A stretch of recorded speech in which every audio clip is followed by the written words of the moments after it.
When the forest falls silent, something unseen moves along the tree line, keeping to the edges where the light fades and sound dies. From a frozen lighthouse on the Norwegian coast battered by northern storms, to a fog-shrouded lake in the Canadian wilderness, where two friends vanish without a trace, these encounters hint at a presence watching from beyond the trees. In this video, we'll uncover 6 chilling Bigfoot encounters showing the wilderness is never truly empty. On November 5th, 2025, cold waves rolled against the cliffs of Nordland County, Norway, where an old lighthouse stood alone on a stretch of black stone and thin ice. Inside lived Elliot Carver, a keeper who had tended the light for nearly 20 years. His life followed a steady rhythm of reports, fuel checks, and weather logs. Most weeks passed in silence except for the sound of wind pushing against the tower. The sea below struck the rocks in slow rhythm, and the beam of the light cut through fog that clung close to the shore. The nearest harbor was miles away, and only supply boats came once every few weeks. On that November night, the air carried no sound at all. Even the gulls had gone. Close to midnight, the generator began to stutter. The beam of light dimmed, then recovered weakly. Elliot noted the drop in his logbook and stepped out with a small lamp to check the line that ran from the shed to the main pipe. The smell outside was wrong. It was heavy and sour, more like damp animal skin than salt. His boots crunched through a thin crust of frost as he moved around the base of the tower. Then came a faint crack from behind the fuel drums. It was soft but carried weight, like something large shifting its footing. The noise came again, slower this time, deliberate. Elliot froze, lamp held out. Between the shed and the outer wall, a shadow rose higher than the door frame and swayed once before sliding back into the dark. He backed inside, secured the steel door, and climbed the spiral stairs. The air grew tight, his breath shallow. The wind had begun to move again, whispering across the vents, but it could not mask the next sound, a dull blow against the base of the tower. The walls trembled. A second strike followed, louder, bending the hinges at the bottom. Metal rang through the narrow passage, echoing up to the lantern room.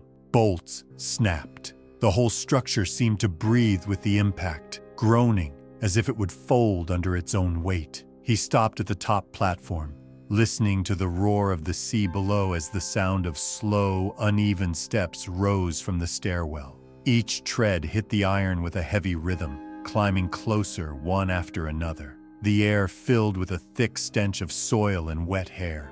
The beam of the light trembled as the lantern glass shook. A low rasp of breathing reached him, deep and steady. Elliot's hands gripped the railing until his knuckles went pale.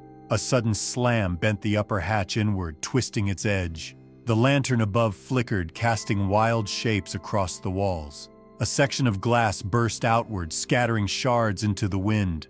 Cold air swept through, followed by the smell of musk so strong it stung his eyes. Something vast was coming closer, pressing the tower to its limits. The lantern light shuddered, throwing broken reflections across the metal floor as the heavy shape forced its way through the hatch. The sound was slow and grinding, metal bending like thin wire. A deep groan rolled through the tower, followed by a heavy thump that made the whole structure shake.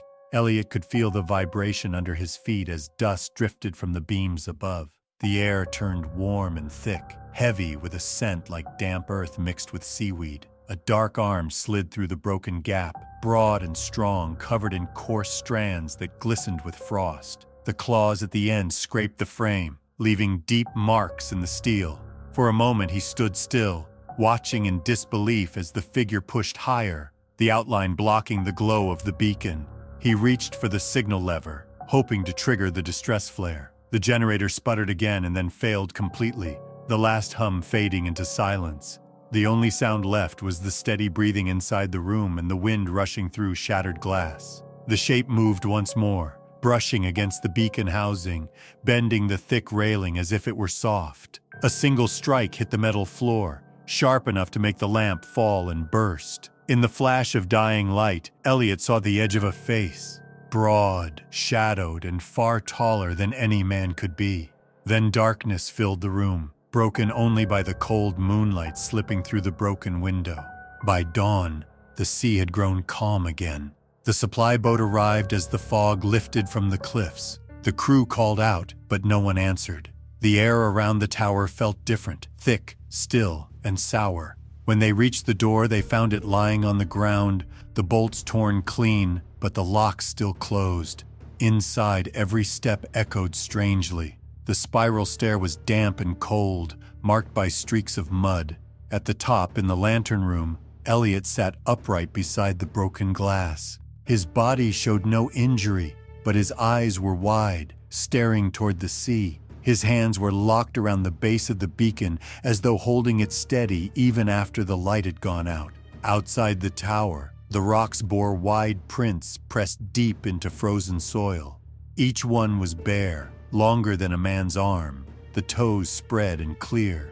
They moved in a slow circle around the structure, then stopped near the cliff's edge. Beyond that, there were no more tracks, only the sea churning below, as if something large had slipped beneath. The outer railing bent outward in several places, and thick black hair was caught in the joints of the frame. The smell of musk lingered in the air, heavy and sour, refusing to fade even under the cold wind. The crew sealed the tower and left, shaken by what they had seen. Since that day, the lighthouse near Nordland County has stood empty. The beacon was never repaired. Supply ships now pass far offshore, keeping to open water. On quiet nights, the fishermen claim they still hear 3 slow knocks echoing from the cliffs, followed by a long, drawn breath that fades into the surf. Some say it is only wind through the rocks, but others believe something waits beneath the waves, watching the tower it once touched, silent, patient, and alive. On February 8, 2023, the upper slopes of the Rocky Mountains in British Columbia, Canada, were buried under fresh snow that gleamed pale beneath a clear sky. Daniel Mercer, an experienced backcountry skier, set out early that morning to test new climbing gear before the spring season. At 40 years old, he had spent most of his life guiding others through difficult alpine routes, studying snow patterns, and mapping unmarked ridges. His goal that day was to reach a narrow spine of rock known among locals for its steep drop and sudden fog. The air was still, and the cold was so sharp that each breath felt like glass. Daniel left his snow vehicle near the lower tree line and started his ascent with light equipment: skis, poles, a pack with food, a flare, and a small GPS. The first hours passed quietly. The forest thinned until only stunted pines broke the smooth drifts. When he reached the open ridge, the silence felt complete, as if the mountain itself had gone still. Not even wind moved through the branches. Then faintly, a new sound rolled across the slope. Slow, heavy pulses spaced far apart, deep enough to make the snow underfoot vibrate. He stopped to listen. The thudding seemed to travel through the ground rather than the air, rising and fading like a heartbeat buried under ice. A cold unease crept through him. He scanned the mist below, but the valley offered nothing except soft gray light. The smell in the air began to change, losing its crispness. It grew sour, thick and damp, like wet fur left to rot. Daniel moved on carefully, the track behind him already filling with flakes. As he neared a bent sapling frozen halfway to the ground, a dark blur crossed the fog ahead. One smooth motion, larger than a bull moose, gone before he could see its shape. The noise came again, closer now, measured, each impact pressing through the snowpack. He crouched low, steadying himself. Around him, faint cracks formed where the snow sagged under invisible weight. Then he saw them, fresh depressions taking shape only yards away, spaced far apart and sunk deep into the crust. The outline was clear, a long, broad foot, bare, the toes spread wide. The trail curved toward him in a half circle. The smell thickened, burning his throat. He unclipped his skis, leaving them crossed in the powder, and reached for the flare. Before he could strike it, the fog twisted upward, curling like smoke, and a massive silhouette slid between the trees. The motion was silent, smooth, and impossibly fast. The mountain seemed to hold its breath. The air pressed in tight around him, and every sound vanished except the faint hiss of falling snow. Daniel felt the ground tremble once more, light but heavy, as if something vast had stopped moving just beyond sight. The fog thickened until the ridge itself seemed to vanish. The air no longer felt cold but strangely heavy, as though it carried weight instead of wind. Daniel stood still, sensing motion beyond the veil, faint and rhythmic, like something pacing in wide circles. He tried to mark the direction, but each vibration came from somewhere new. The snow around his boots trembled lightly, and the smell of musk filled the air once more. A soft crack split the silence as a branch snapped uphill. Then came another, closer, slow and steady. He turned toward the sound, catching only the faint trace of movement among the trees, broad, dark, and impossibly tall. For a moment he thought he saw a hand press against a trunk, long fingers curling inward before drawing back into the fog. The ridge shifted beneath him with a faint pulsing rhythm. His breath came short. He started downhill, each step sinking deeper than the last. The prints he followed began to change, pressing wider into the crust, each mark clear and bare, as if the maker had moved beside him, unseen. The fog swirled again, curling upward in smooth spirals that drifted like smoke through the pines. Every few seconds, a faint thud rolled under the snow, deliberate, patient, and close enough to feel through the soles of his boots. Then it stopped completely, leaving only silence thick enough to hear his heartbeat. Hours later, the ridge lay quiet under a pale sky. By the next afternoon, when the search crews arrived, the snowfall had hardened into a crust of ice. They found his snow vehicle parked near the lower timberline with its engine cold. From there, a single track wound uphill before fading halfway across the slope. His skis were discovered near a bent sapling, crossed carefully in the snow. Beside them, his pack stood upright, zipped and untouched. The rescue team noted the order of it all, as if someone had placed everything back exactly where it belonged. Around the site, the snow bore a pattern none of them had seen before. Huge impressions, barefoot and deep, moved in wide arcs around the ridge. Each step sank half a foot into solid crust, and then stopped at the forest's edge, where the surface lay smooth and unbroken. The branches nearby were bent downward in curved shapes, forming half rings that lined the path toward the trees. The trunks bore fresh scrapes several feet above human height, long and straight, the wood stripped clean. The rescuers said the air smelled strange, thick and sour, lingering even in the open cold. Helicopters scanned the valley, cameras searching for heat, but nothing appeared. The snow reflected every beam like glass, empty and perfect. After 3 days, the search ended. Locals avoid the ridge now, saying the fog there moves differently, curling against the wind, folding around anyone who stands too long near the frozen prints that never melt. On May 18, 2018, 3 friends began their hike through the dense Cascade Mountains of Washington state, far from towns, trails, or cell signal. Mark Ellis, a 40-year-old land surveyor, had planned the route weeks earlier after studying old forestry maps. His sister, Laura Ellis, 37, carried her camera, eager to photograph rare moss and ferns that grew in the shaded valleys. Alongside them walked Eric Danner, a 29-year-old camping guide who often led small groups through difficult terrain. The morning air felt crisp, scented with pine and cold earth. Mist hung low between trunks, fading as sunlight filtered through the branches. Their plan was simple: a 2-day loop through forgotten ridges, then back to the highway by evening of the next day. By midday, the climb grew steep. Streams cut narrow paths through the undergrowth, their sound fading behind as the forest thickened. The trio stopped near a natural clearing surrounded by tall spruce. It seemed perfect for camp, flat ground, close to a small creek, and shielded from wind. They unpacked, pitched 2 tents, and built a small fire ring with smooth stones.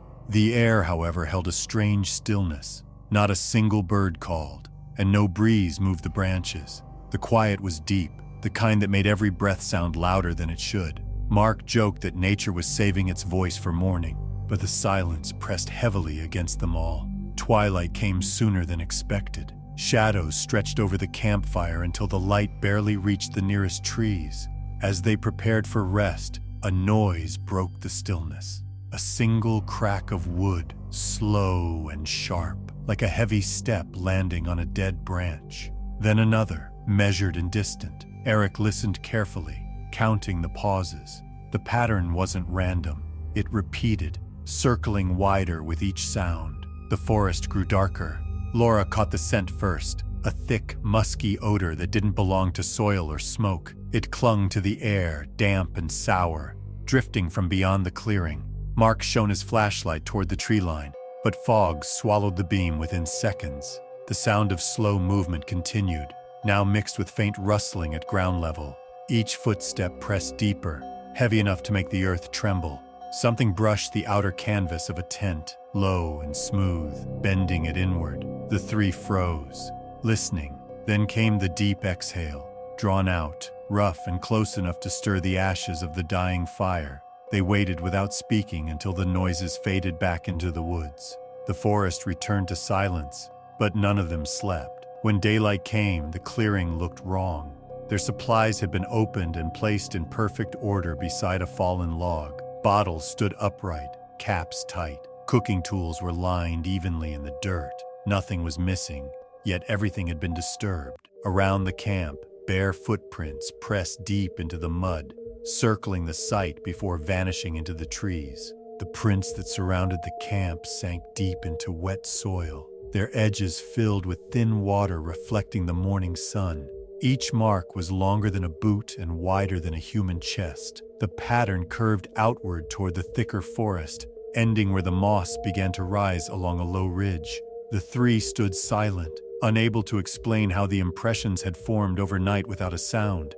The smell still hung in the air, damp and heavy, fading only when the wind shifted through the trees. Mark led them away from the clearing, following the faint path back toward lower ground. The forest remained lifeless. No insects hummed and no birds moved through the branches above. Their progress slowed as the terrain turned uneven and the soil softened with patches of meltwater.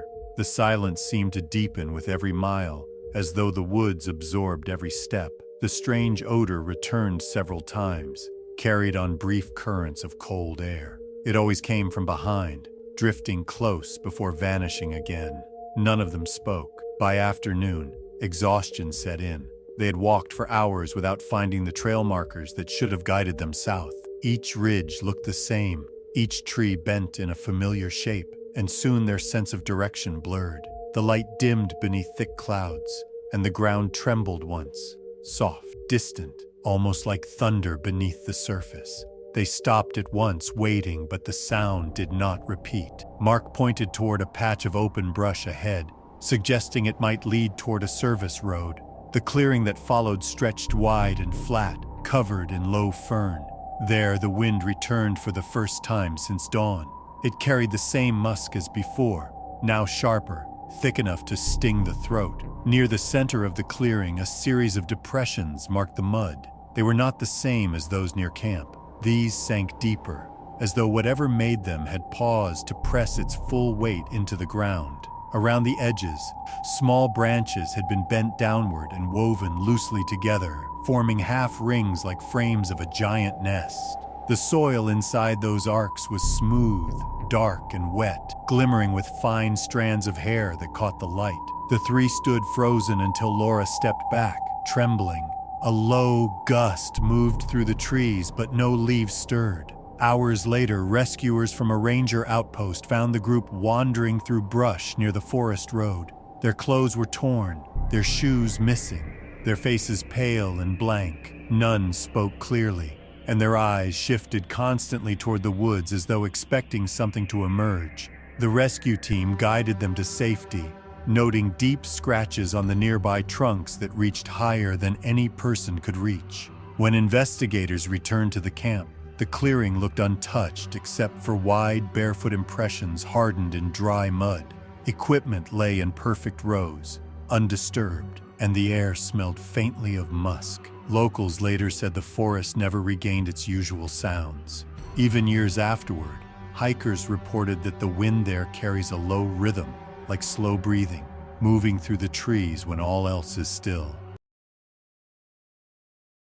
On January 14, 2017, deep in the northern woods of British Columbia, an elderly woman named Olga Petrov lived alone in a small pine cabin that had stood longer than most nearby towns. Her days were quiet and slow, shaped by habit and patience. She woke before dawn, tended the stove, stacked wood, and watched the light shift through the trees. Her nearest neighbor lived 10 miles away, and she had not seen another person for weeks. Winter had closed the narrow road that led to her home, leaving her surrounded by snow and silence. For decades, the same rhythm guided her life. She trusted the sounds of the forest, the sigh of wind through needles, the soft cracking of ice near the stream. Yet that year, something changed. Small details began to unsettle her calm. One morning, the pile of split logs beside her door was no longer stacked straight, but wound into a spiral shape, tight and careful. Another morning, the spoons on her table were found arranged in neat lines, all pointing toward the same corner of the room. At first, she thought her memory was slipping, but the pattern repeated too perfectly to be a coincidence. Then came the stones. Tiny, smooth rocks appeared overnight around her porch, set in deliberate shapes that looked almost like symbols. The designs never repeated. Some curved like waves, others twisted inward like a coil. Each time, the snow beneath them was smooth, showing no footprints. The quiet deepened with every new discovery. Wind stopped moving through the trees. Birds no longer came near the clearing. The forest seemed to be waiting. By the third week of winter, nights brought a new kind of noise. A single heavy thud against the wall, slow and spaced apart, followed by long pauses. It was too strong for falling branches and too steady for animal movement. After each sound came a deep exhale, faint but heavy, drifting from the tree line. The air grew thick with a strange musk, damp and sour like wet fur mixed with soil. It clung to her clothes, her doorframe, even the wool blanket she wore by the fire. One evening, she decided to test the unseen visitor. She left a loaf of bread on the porch, hoping the gesture would calm whatever watched from the trees. By sunrise, the bread was gone, lifted neatly, not torn. Encouraged, she tried again the next night with a few dried apples. They too vanished without a trace. The snow around the steps remained untouched, no paw prints or boot marks anywhere near. For a full week, she left food each evening. Every morning it was missing, and the air outside grew stiller, as if the woods held their breath in return.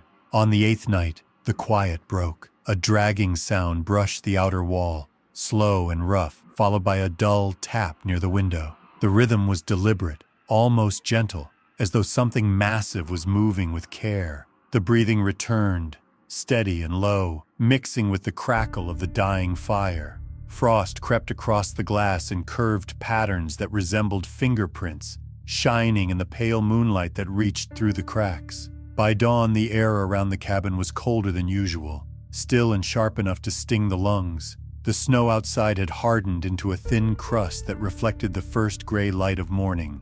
Olga stepped to the window, her hands trembling as she brushed away frost from the inside. The food offering was gone again, but the ground near the porch looked different. Small stones that had once formed scattered shapes now stretched into a wide-open spiral covering half the yard. Each rock was placed with careful precision, smooth sides upward, their alignment perfect as though arranged by tools, not hands. Around the spiral, the snow showed a trail of long prints, bare and deep, circling once before vanishing into the trees. The forest beyond looked motionless, holding its breath. That day passed without sound. Even the firewood burned quietly, producing no crackle.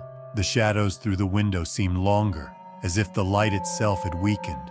Near evening, the smell returned, thicker and damp, filling the air until it clung to every surface. She moved through the cabin slowly, checking each wall, feeling the floorboards vibrate faintly beneath her feet. Outside, the wind had died, leaving only the dull hum of stillness pressing in from every side. When darkness settled, faint movement flickered at the edge of her sight. The snow near the tree line rippled once, though no wind stirred. Then came the thud, heavy, measured, and close. A second followed from the opposite side, soft, like something brushing against the porch rail. The sound shifted upward, a low scrape against the cabin's roof, followed by a deep exhale that fogged the window glass from outside. The walls shuddered slightly, dust drifting from the beams. Yet the rhythm never rushed. It stayed steady, as if something massive was circling her home, tracing the edges with thought and purpose. Hours stretched in silence until the thud stopped completely. The musk grew stronger, turning sweet and foul together, hanging heavy in the air. Olga sat near the fire, the faint glow painting long shadows across the floorboards. The flame dimmed as cold crept back through the crack. When the first light of morning reached the treetop, she stood and opened the door. The air outside was still. The spiral remained,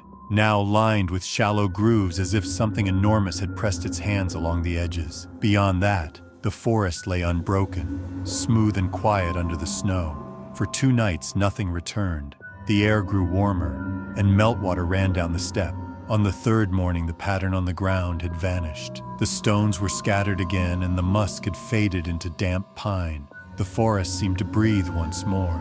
Weeks later, when a delivery truck reached the cabin after the thaw, the driver found the place undisturbed. The hearth was cold, the dishes stacked neatly, the chair still pulled close to the fire. There was no sign of struggle, no prints inside or out, only a single line of enormous tracks leading toward the frozen ridge beyond the clearing. Locals who later visited said the woods there stayed unnaturally quiet, and each spring, faint spirals reappear in the thawing ground, marking where the snow once held the weight of something unseen.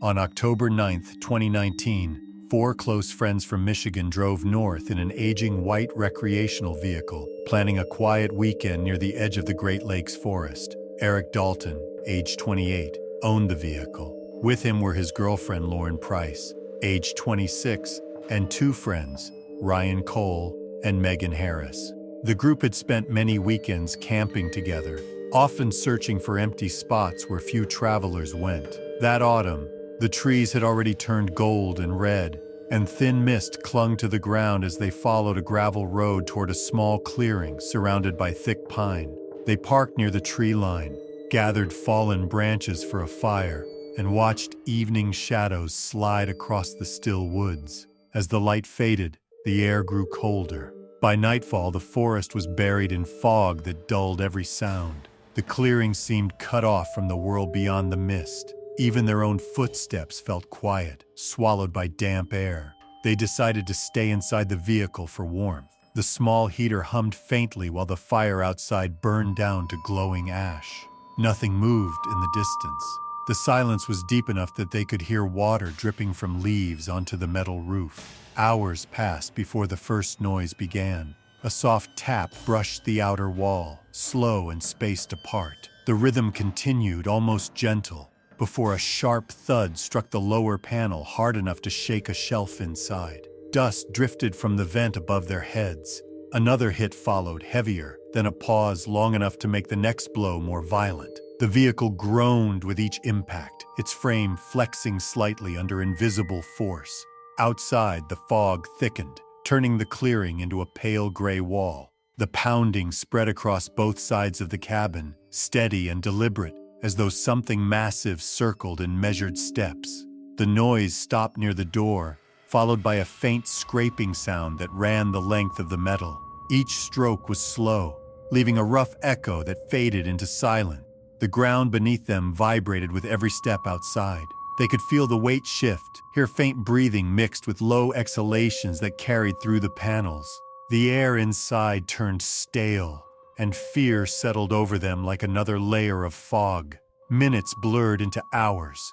At times the blows stopped completely, only to start again from another side. A loud snap came from the nearby trees, then a crash as wood splintered under something enormous. The fog glowed faintly under the moonlight, revealing vague movement outside, tall and broad, swaying between the trunk. Each heavy step pressed into wet soil, shaking the tires. Then came a final strike that bent the metal frame near the latch and made the walls ring with a hollow sound. When the stillness finally returned, they sat frozen, hearing nothing but the faint hiss of mist against glass. The forest outside remained silent, yet the air carried a thick, musky odor that clung to every surface. When daylight finally broke, a thin silver mist drifted over the clearing. The fire had gone cold, leaving only a faint line of smoke curling into the air. The trees stood still, their branches weighed down with dew. The 4 friends opened the door slowly,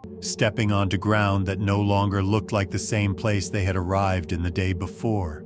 The soil around the vehicle had been torn in wide circles, as though something enormous had walked around it through the night. Each impression sank deep, showing long shapes with wide toes pressed straight into the mud. Some prints overlapped as if the weight had shifted in slow, heavy step. The air was damp and heavy with a musky odor that burned the throat. The stack of firewood they had left beside the circle was gone, replaced by an odd pattern spread across the clearing. Each piece of wood had been laid end to end, forming a spiral that stretched several feet across the ground. The curve of the spiral tightened toward the middle, where a small pile of ash sat cold and gray. Nearby, broken branches littered the ground, torn clean rather than snapped, their ends splintered upward as if twisted by force instead of cut. The side of the vehicle bore long scratches that ran in uneven lines from top to bottom. Some marks reached so high that even a ladder would not have touched them.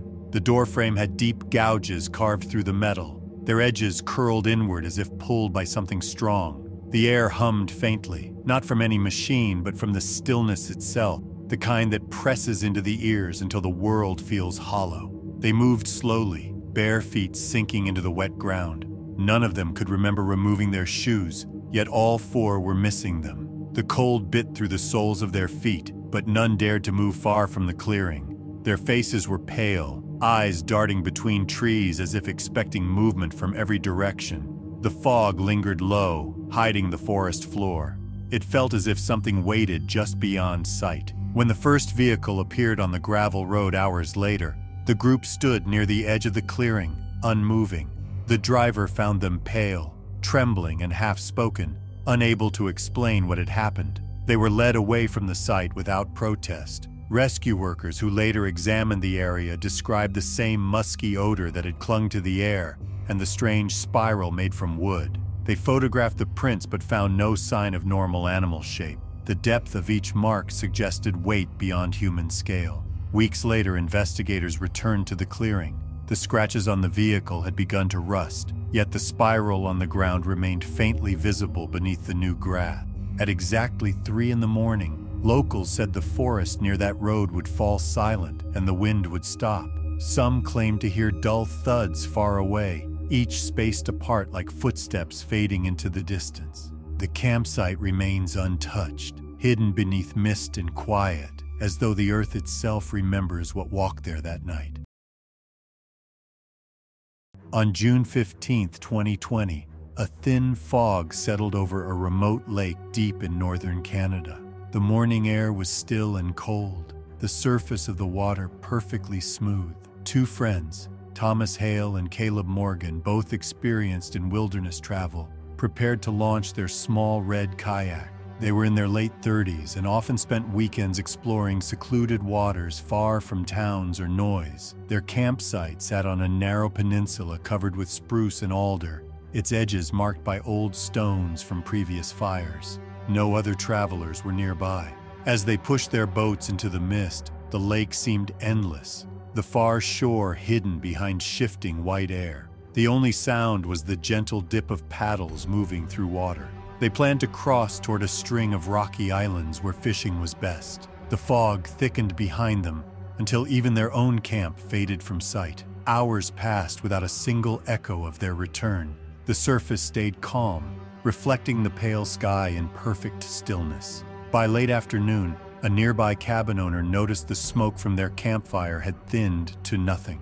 Evening came, and still the lake remained silent. When the man walked to the water's edge, he saw the fire pit cold and untouched. 2 paddles rested upright against a large stone beside the landing, their blades clean and aligned. Nearby, dry bags stood in a perfect row on the ground, zippers closed. The sand carried no marks from returning boat.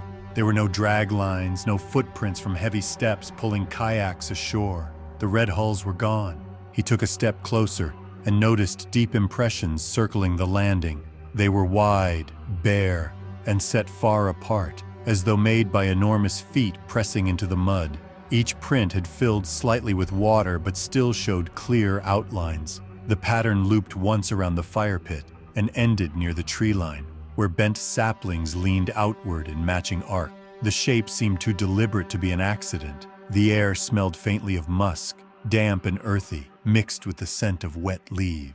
The man stood still, realizing that ripples on the water moved against the wind, small waves striking the stones with even rhythm, though the air was calm. The reflection of the fog wavered in circles, as if something below disturbed the surface. When searchers arrived the next morning, the mist had thickened again, hanging low over the lake. They found no sign of the missing men. The footprints filled slowly with rain, softening their edges, and by noon the outlines had nearly vanished. Drones scanned above the trees, capturing nothing but endless gray haze over the still water. The first day ended in silence, broken only by the soft sound of distant ripples brushing against the shore, as though the lake itself breathed slowly under the fog. By the second morning, the fog still covered the lake in a flat gray sheet. It moved slowly between the trees, hiding the far shore and dulling every sound. The search teams launched again, their boats gliding through water so smooth it barely rippled behind them. From above, drones recorded circles forming on the surface, rings that widened and faded as though something large had brushed beneath. No trace of the kayaks appeared. The missing men's campsite remained unchanged, the same neat row of gear untouched beside the boulder, the sand undisturbed except for the strange marks already softening under moisture.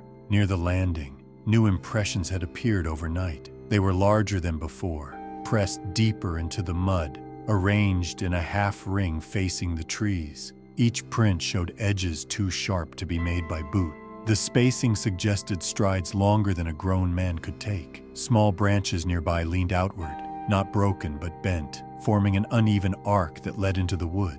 The air smelled heavier there, thick with a wet musk that clung to clothing long after leaving the area. Even the birds kept their distance, their calls fading at the forest edge. Ground teams followed the bent brush inward, marking each shift in the pattern.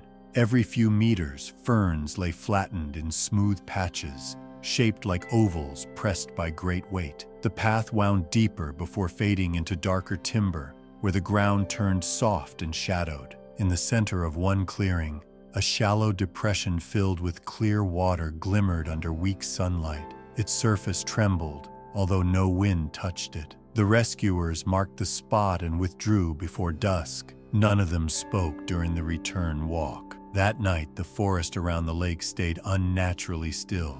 From across the water came faint, even thuds, slow and distant, like something pacing along the opposite bank. The sound stopped each time flashlights swept over the trees. By dawn, the mist thickened once more, turning every movement into shadow. Helicopters scanned wide arcs over the ridges, but nothing stirred except drifting fog curling upward into the cold air. By the fourth day, the search was reduced to a quiet routine.